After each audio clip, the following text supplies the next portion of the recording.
In today's video, I'm going to teach you how to manage teams, access, and permissions in HubSpot.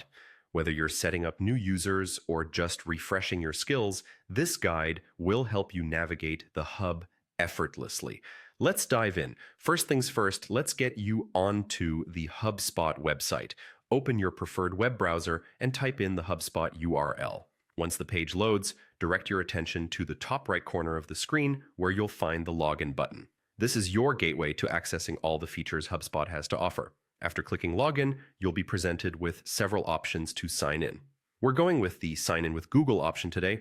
Not only is it quick, but it also keeps things secure by using your Google account credentials. Once you click this button, you'll be prompted to choose the Google account you'd like to log in with, assuming you have more than one.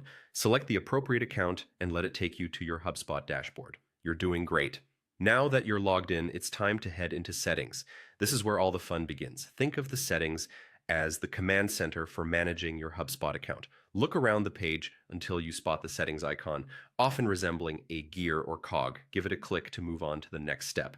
Upon entering the settings menu, the next stop is the Users and Teams section.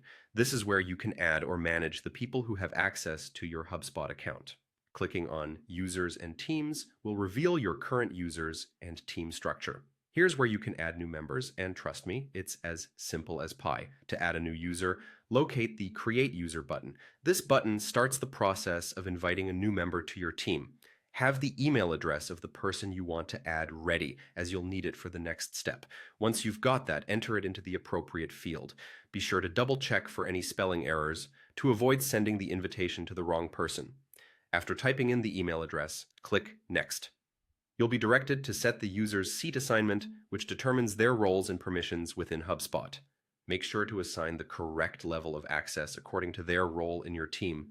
You wouldn't want to give unrestricted access unless it's absolutely necessary. With the seat assignment set, click Next again.